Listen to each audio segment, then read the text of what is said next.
गांधी बाबा तुमने हमको एक मौन हथियार दिया, दोनों गाल सूज गए लेकिन हमने ना वार किया।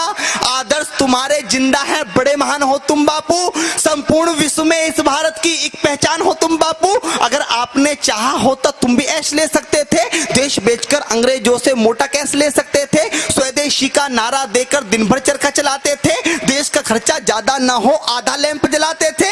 आधी आजादी का बापू तुमको ही हकदार कहूंगा, कोई विरोधी तेरा होगा मैं उसको गद्दार कहूंगा। लेकिन देश के बंटवारे पर बापू गुस्सा तन जाता है।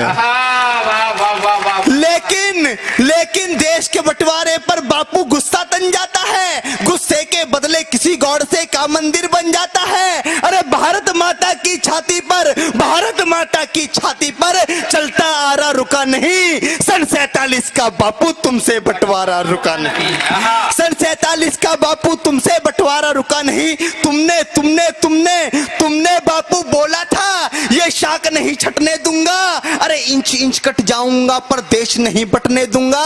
अरे चंदा सूरज धरती अंबर, चंदा सूरज धरती अंबर सारे ही शर्मिंदा थे, जिस दिन देश बटा बापू उस दिन तुम भी जिंदा थे।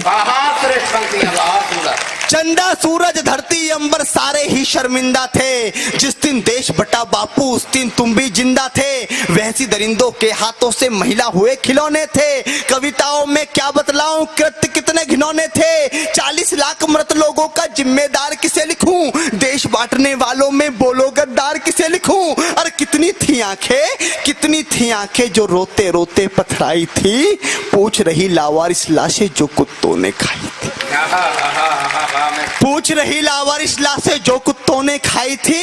हिंदुस्तान की माटी का परिवेश अधर में छोड़ दिया।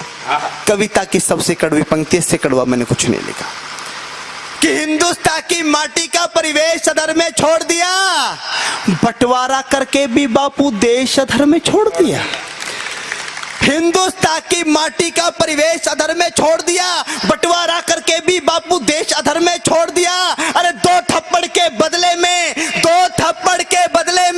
एक थप्पड़ तो मारा करते, अरे बंटवारा भी करना था तो ढंग से बंटवारा करते। क्या बात है, बात